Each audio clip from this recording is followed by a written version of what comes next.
So spawning down in the bottom left-hand position as the TL Protoss player representing Vega Squadron, it's Romson. Also, Vega Squadron, worth noting, they have a shark as their logo. The only thing this could make this cooler is if it had lasers on it too, but it doesn't. Shark with lasers is so cool. Anyway, his opponent up in the top right, the Blue Terran, representing Punchline, KTP. Best of one, as I said, this is a round of 16 game. The winner of this map goes on to face Dragon in the quarterfinals. That'll be a best of 3, and it's the game I'll be casting next, most likely.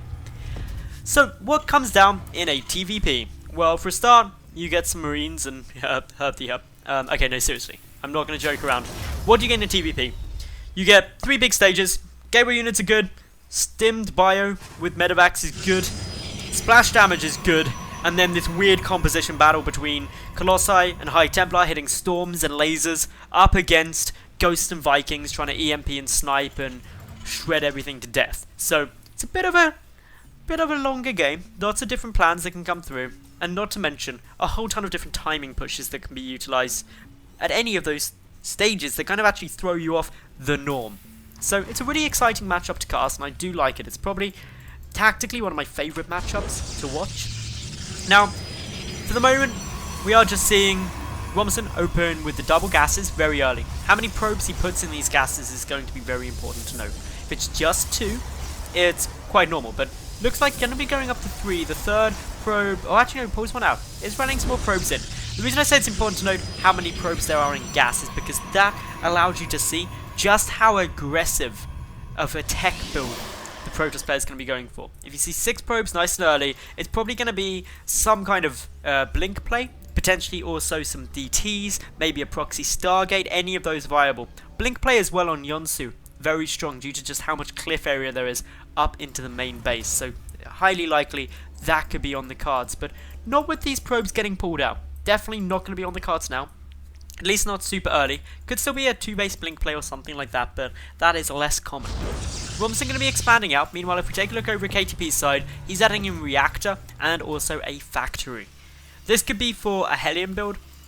Most likely going to be some kind of Hellion build. Could also be a Widowmine drop play, depending on whether we see the Stargate and the switchover. But the switchover is going to occur, and therefore, almost certainly now going to be some Hellions. Just going to be trying to harass, pick apart, and be generally irritating.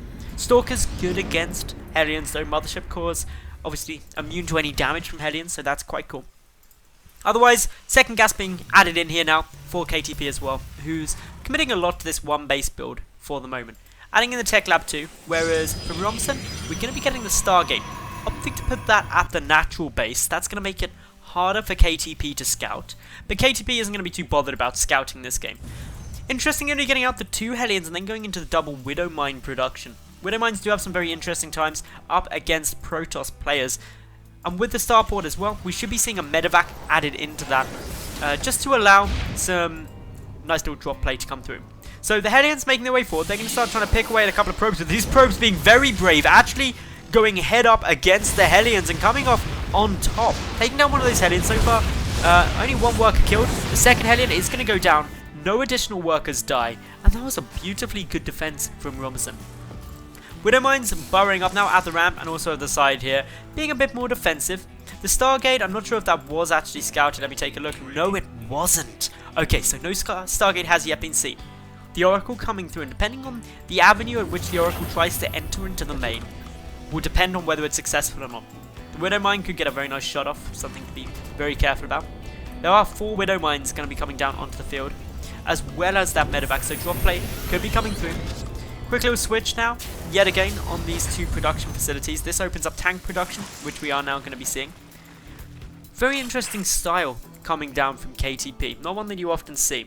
Widowmines are very effective up against Protoss, and it's one of the reasons why in the balanced patch they're looking at changing how Widowmines deal damage. Rather than dealing just 125 damage flat out, they're going to deal 40 damage and 40 to shields. And the reason that's important is because it means that it will still one-shot gateway units, but the splash damage required to kill gateway units will be slightly higher, which will be quite cool. Oracle is coming in now though, and this is getting a lot of damage down. KTP having to pull those SCVs. There's only 4 Marines though. 5 now on the field. 6 Marines are required to beat an Oracle. This Oracle though pretty low on energy, so just trying to rack up as many kills as possible on those SCVs. The drop though heading up in towards the main. Cannon already down though, that's going to help as long as there's relatively quick reactions, should be fairly solid. The Oracle getting forced back but did rack up 6 kills. Will these Widow Mines be able to do the same? Well, Widow Mines starting to detonate. These are actually getting some big hits down regardless of the fact that we see the Photon Cannon. Quick little pick up, 1 mine did die, but 9 workers killed by the Terran compared to 6 of Romson. Romson coming back in though. This Oracle getting a few more kills. It's actually a second Oracle making its way across. Auto turret being utilized from this Raven in order to try and defend that.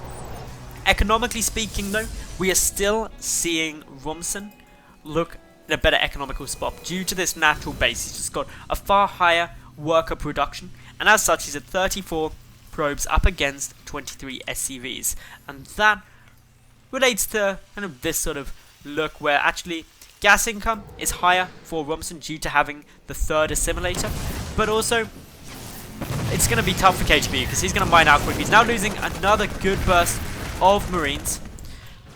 The second Oracle, not quite sure where that's gone, but we are seeing a good little Widow Mine drop here. Unfortunately, those Widow Mines are going to get some good shots off against the Stalker. That's always a nice trade there. One was killed by the Stalkers, but a Stalker for a Widow Mine, always going to be good. Marines still trying to hold back the Oracle. There is a second Oracle on the field as well, so that's certainly going to help. If that comes back, does grant vision in order to help start taking down some of these. Widow Mine hit goes down on the Mothership core, but the Phoenix now chasing down. Nice little pickup on those Widow Mines, prevents them from doing any more damage, and the Phoenix going to be coming over just to take them out nice and fast. So good control coming down there from Romson, who's now up 43 to 23 workers. Being 20 workers up, sorry, is a huge advantage, and even with mules, gives him a big economic lead. And that's why we're now seeing KTP go for the all-in. He's pulling SCVs, kept a couple back at home, but to be honest, that's a very small number. He's pulled 8 SCVs, meaning he's left with 16 back at home. Even with mules, that puts him massively far behind. He's got to deal significant damage. He does have the Banshee out, but that's light, and up against the Phoenix will struggle. And this Phoenix actually scouting all of this pressure coming through. The Marines getting a couple of shots off up against these Phoenix, the rest being pulled back. They need to prioritize down the air units basically as fast as they can. Maybe get some lifts on the tanks as well. They could actually lift all of the tanks. So that would force the Marines to try and get a bit more damage. We've got additional gateways being produced. The Raven is not going to die. A Phoenix does fall though, and that makes things a little bit more tough. Repairs coming down from those SCVs, keeping them alive for as long as possible. But the longer this push is delayed, the better it becomes for Romson. Romson is now going to be trading. Photon Overcharge activated. Doesn't get affected by that PDD. The Oracle is dealing some good damage as well. The Zealot's closing a lot out, and as expected, some nice lifts on those tanks prevents them from engaging. The Void Ray coming through as well. Romson annihilating this force, trading very nicely here. A lone Viking trying to pick off the Phoenix, but it won't be enough. Romson crashes through that. Only 20 SCVs remain, and KTP is going to GG out. Romson advances forward now to take on Dragon in the quarterfinals.